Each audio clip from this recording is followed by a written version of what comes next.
छात्रों, देश एक विषम परिस्थिति से गुजर रहा है।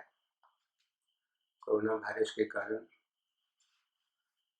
हजारों लोग इससे पीड़ित हैं, सैकड़ों मृत्यु हो चुकी है और जो पढ़ने का क्रम है, पढ़ाई का क्रम है, अध्ययन का क्रम है, वो सब रुका हुआ है।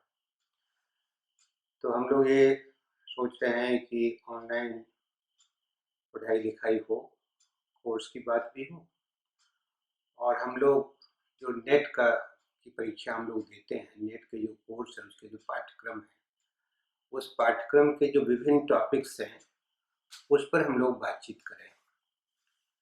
तो आज जो पहला टॉपिक है जिस पर हम लोग बात करने जा रहे हैं, वह है हिंदी साहित्य इतिहास दर्शन। ये पहला टॉपिक है इतिहास का और उसमें हम लोग साहित्य के इतिहास से संबंधित जो दार्शनिक लोग हैं, उनके जो विचार हैं, उसके बारे में हम लोग चर्चा करेंगे और उसको समझने की कोशिश करेंगे कि साहित्य इतिहास दर्शन क्या है। इतिहास का जैसे जिक्र होता है तो ऐसा लगता है कि कोई राजनीतिक घटनाओं का इतिहास होगा या सांस्कृतिक घटनाओं का इतिहास होगा, यथार्थपरक वस्तुपरक घटनाओं का जिक्र होगा और हम लोग उस इतिहास को जानने और समझने की कोशिश करेंगे। लेकिन यहाँ साहित्य इतिहास है, यानी साहित्यिक रचनाओं का जो अध्ययन है ऐतिहासिक दृष्टि से, तो यह साहित्य इतिहास दर्शन का हिस्सा बनता है। आप देखिएगा कि साहित्यिक रचनाएं जो होती हैं वो साहित्यकारों की द्वारा होती है। तो साहित्यकारों में जो सृजन क्षमता होती है, साहित्यकारों में जो प्रतिभा होती है, साहित्यकारों में जो बौद्धिक कौशल होता है, साहित्य जो किसी समाज विशेष का लिखा जाता है, साहित्यकारों में जो अभिव्यक्ति का कौशल होता है, ये तमाम चीज़ें आती हैं और उसका विवेचन विश्लेषण साहित्य इतिहास में होता है। तो पहले क्या होता था कि जैसे इतिहास में हम लोग घटनाओं को जमा कर लेते थे, घटनाओं का विवेचन विश्लेषण नहीं करते थे शुरुआती इतिहास के दौर में। वैसे ही साहित्य के इतिहास जब लिखा जाने लगा तो हम लोगों ने साहित्यकारों के नाम जमा किए, उनकी सूचियाँ हमने प्रस्तुत की, घटनाओं का जिक्र किया, लेकिन उसका विवेचन विश्लेषण नहीं किया। बाद के दिनों में हम लोगों ने इस पर विचार करना शुरू किया, गंभीरतापूर्वक विचार किया और सर्वप्रथम जो एक फ्रेंच ये थे, तेन विद्वान थे फ्रेंच के, और इन्होंने व्याख्यायित किया इसको कि हम लोग 3 तत्वों के आधार पर साहित्य इतिहास का विश्लेषण विवेचन कर सकते हैं। तो पहला जो इन्होंने कहा वो जाति है। जाति का संबंध जो है एक खास समाज के समूह से है, समुदाय से है। दूसरा वातावरण है, वातावरण में राजनीतिक वातावरण, सांस्कृतिक वातावरण, आर्थिक वातावरण, ये तमाम चीज़ें हैं। और क्षण विशेष का मतलब था सामयिकता से।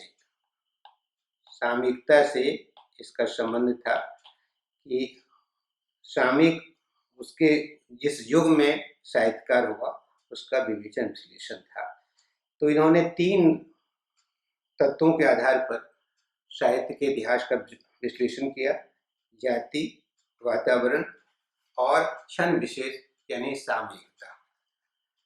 तो एक दूसरे विद्वान हुए हड्सन, उन्होंने कहा कि नहीं, ये सब चीज़ें तो हैं, जाति भी है, वातावरण भी है और क्षण विशेष भी है, लेकिन साहित्यकारों का जिक्र नहीं है। जो सृजन करता है उसका जिक्र नहीं है और जब तक उसका जिक्र नहीं होगा तब तक ये पूरा नहीं होगा। तो तेन के विभिन्न प्रवृत्तियों की चीज़ों में जोड़ते हुए उन्होंने ये जोड़ा, साहित्यकारों को उसमें जोड़ दिया। फिर अन्य विचारक हुए, इसके अलावा भी विचारक हुए, जिसमें एक तो मार्क्सवादी लोग थे। मार्क्सवादी लोगों का आधार ही था, आर्थिक परिस्थितियां थी, द्वंद्वात्मक भौतिकवाद था और वर्ग संघर्ष था। ये तीन जो चीजें थी, इसके आधार पर उनका मार्क्सवादियों का विश्लेषण होता था। तो मार्क्सवादी विचारकों में पहले एक सैकुलिन हुए। सैकुलिन ने रूसी साहित्य का विश्लेषण विवेचन किया और विवेचन करते हुए उन्होंने जो आधार बनाया, वो आधार आर्थिक परिस्थितियों का बनाया। उसमें वर्ग संघर्ष और द्वंद्वात्मक भौतिकवाद को के आधार पर उन्होंने विश्लेषण विवेचन किया। अन्य जो विचारक हुए, इसके अलावे जो साहित्य इतिहास के बारे में इन्होंने काम किया, वो आधार लिया मनोविज्ञान का, किसी ने अर्थविज्ञान का आधार लिया, किसी ने मनोविश्लेषण का आधार लिया। किसी ने मनोविज्ञान के बारे में कहा आधार लेकर, किन्होंने मनोविश्लेषण का आधार लिया, किसी ने अर्थ विज्ञान का आधार लिया। जिसमें आई.ए. रिचर्ड्स हैं, विलियम एप्शन हैं, C.S. लेविस हैं, W.P. केयर हैं, बैटसन हैं। इन लोगों ने ये आधार लेकर के उसका विवेचन विश्लेषण किया। जर्मन के जो लोग थे, उन्होंने काफी काम किया है इसमें। और जर्मन के जो एक महान कवि हुए, कवि गेटे, और कवि गेटे का विश्लेषण किया A.H. काफे ने। जर्मन के विद्वान थे A.H. काफे, उन्होंने उसका विश्लेषण किया। योग चेतना के आधार पर जर्मन कवि, महान कवि गेटे का इन्होंने विश्लेषण विवेचन किया। तो आप देखिएगा कि किसी ने तीन तत्वों का जिक्र किया, तो किसी ने आर्थिक आधार पर किया, किसी ने मनोविश्लेषण के आधार पर किया, लेकिन समग्र रूप से उन्होंने उस पर काम नहीं किया। कमियां सब में रही और इन कमियों को देखते हुए अगर हम आगे बात करें तो साहित्य इतिहास का जो विश्लेषण विवेचन है, हम लोग 5 आधारों पर कर सकते हैं। एक सृजन शक्ति है, दूसरी परंपरा है, तीसरा वातावरण है, चौथा द्वंद्व है, पांचवा संतुलन है। सृजन शक्ति को हम लोग प्रतिभा भी कहते हैं, सृजन क्षमता भी कहते हैं, कल्पना शक्ति भी कहते हैं, सहजानुभूति भी कहते हैं, और ये साहित्यकारों के अंदर होता है। वैसे कहा जाता है कि हर व्यक्ति के अंदर सृजन की क्षमता होती है, लेकिन साहित्यकारों के अंदर एक खास तौर से होता है जिसके आधार पर वो अपने को व्यक्त करता है। उसमें उसकी परिस्थितियां होती हैं, जिस परिस्थिति में वो रहता है, तो वो परिस्थितियां भी उसकी सृजन शक्ति को बढ़ाती है। और परिस्थितियों में निश्चित तौर से सामाजिक, सांस्कृतिक, आर्थिक जो परिस्थितियां होती हैं, उसके आधार पर। दूसरी परंपरा है। साहित्यकारों का जो विकास होता है वो परंपरा के आधार पर ही होता है, और ये जो परंपरा में ही कोई भी साहित्यकार विकसित होता है। और परंपराएं जो होती हैं वो एक लंबे समय से उसको बनती हैं। साहित्यिक परंपरा होती है, सामाजिक परंपरा होती है, सांस्कृतिक परंपराएं होती हैं, धार्मिक परंपराएं होती हैं। उस परंपराओं में उस साहित्यकार का विकास होता है। तीसरी चीज है वातावरण।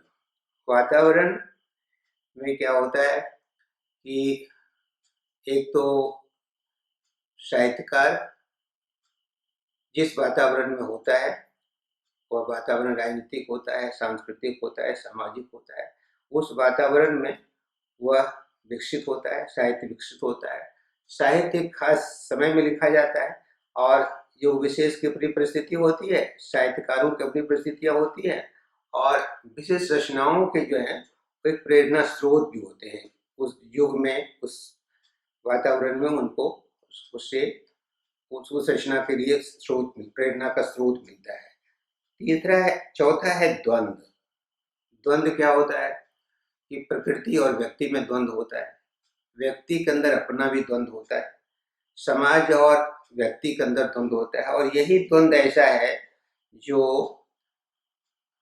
साहित्य को बल देता है, समाज को बल देता है, और द्वंद्वों के आधार पर ही उसका विकास होता है।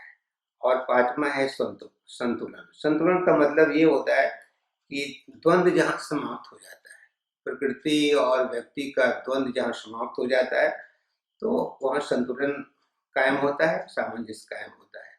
तो यह जो पांचों चीजें हैं, इसके आधार पर हम लोग